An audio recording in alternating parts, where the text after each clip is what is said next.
Chase Young, and this is the first episode of my new mini-series. This video series is meant to educate teens like yourselves about the experience of other teens who vape, the struggles of vaping, and why vaping is bad for you. Before I dig into personal sentiments and anecdotes, I think we need to go over the facts, because there's a lot of conflicting information out there, and it can be hard to figure out what is true and what's false. To start off, what is an e-cigarette? E-cigarettes are electronic devices that vaporize a flavored liquid.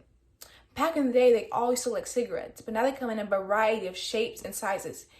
Many look like pens or small boxes called mods, but what they all have in common is 1, a power source, usually a lithium battery, 2, an atomizer which heats up the e-liquid, 3, e-liquid or e-juice, which usually contains flavors of nicotine, and 4, a cartridge or tank which is filled with e-liquid.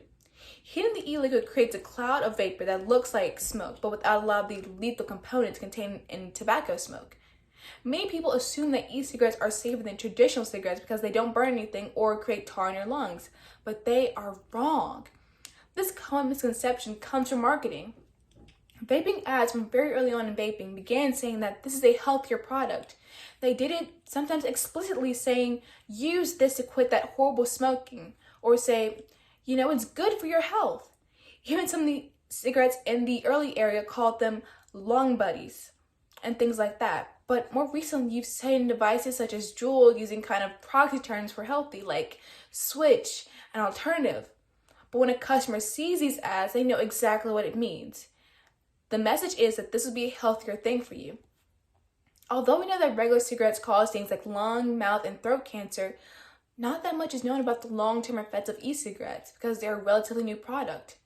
We do know, however, that they are just as addictive as regular cigarettes. E-cigarettes have many of the same side effects as regular cigarettes, like increased heart rate and blood pressure.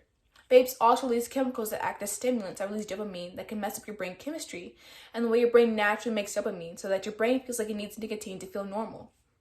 The brain of a teenager is the most vulnerable because their brains are still forming and maturing. Because your brain is still developing, you're more likely to get hooked on other drugs. Nicotine has long-lasting effects on brain development. It can change the parts of your brain that are responsible for attention, learning, and memory. It can even worsen anxiety and depression.